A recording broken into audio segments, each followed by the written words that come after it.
Hi అండి. Welcome to Prasanna's kitchen and vlogs. ఈ రోజు 3 రకాల కారపొడులు అయితే చూపించేస్తాను. నాకొచ్చేసి ఈ 3 రకాలు కారపొడులు ఆర్డర్ అయితే వచ్చినాయండి.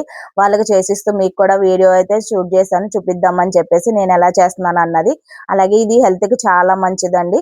ఇది వచ్చేసి ఒకటి మునగాకు నువ్వుల కారపొడి, 2 పల్లీలు నువ్వుల కారపొడి అండి. చాలా బాగుంటది. వేడి వేడి అన్నంలో కొంచెం నెయ్యి వేసుకొని ఈ పొడులు 2 కూడా కలుపుకొని తింటే చాలా బాగుంటది. అలాగే ఇడ్లీకి గాని, దోసకి గాని, పెసరట్టు, ఉప్మా గాని, టిఫిన్స్ ఏవి చేసుకున్నా ఈ పొడి కొంచెం వేసుకొని తినొచ్చు. చాలా బాగుంటది. హెల్త్‌కి చాలా మంచిది.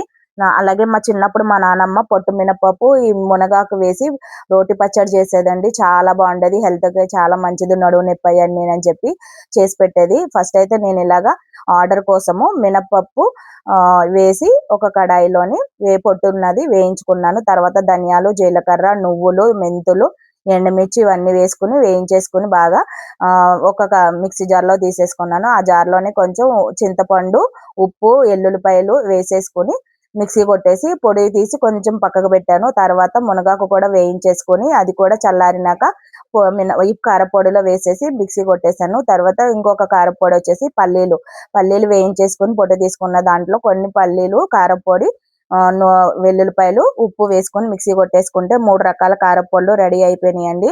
ఈ వీడియో గనుక నచ్చినట్లయితే లైక్ చేయండి, షేర్ చేయండి, కామెంట్ చేయండి. Thank you for watching. Prasanna's kitchen. నచ్చితే లైక్